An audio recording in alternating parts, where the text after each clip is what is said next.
This is problem 6 from the application of Newton's law.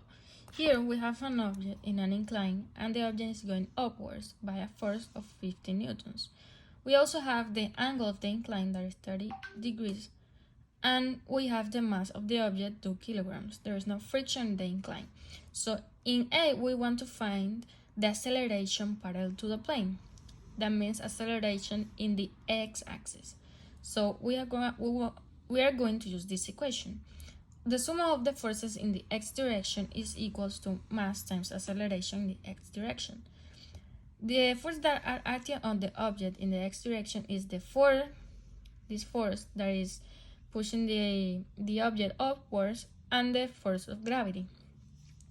So we're gonna put force of gravity that is going to the right, so it's positive, minus the force used to push the object upwards, minus the force, times m is equal to m times a.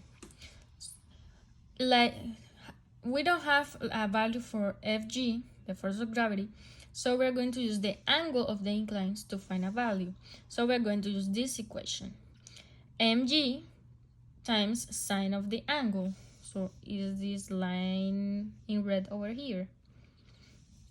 So mg times the sine of the angle minus the force is equal to m times acceleration. So now we're going to eliminate the m's because we don't need that to find the acceleration. So it's gonna give us g times the sine of the angles minus f over m, because we divide by m in all the parts of the equation here.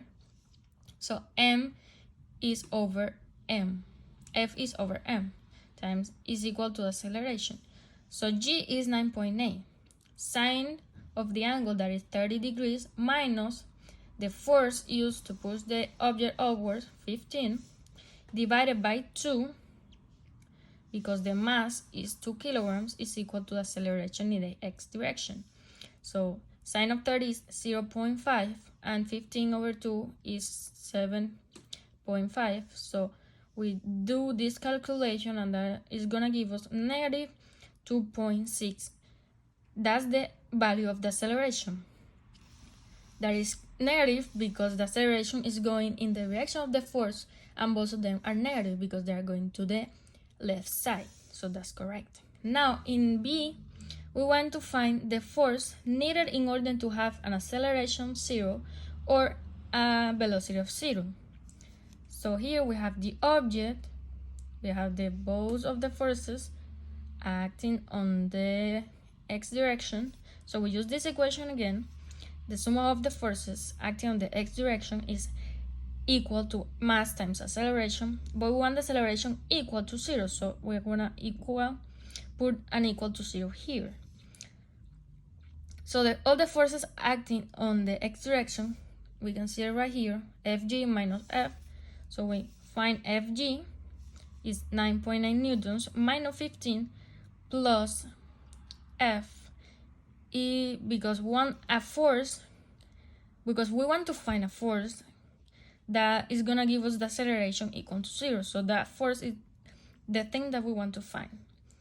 So we subtract these two numbers, it's gonna give you negative 5.2 plus the force that we want to find equals to 0. So now force is equal to 5.2 because we pass this number to the right side. So the force that we need so the acceleration can be 0 is a force of 5.2 newtons.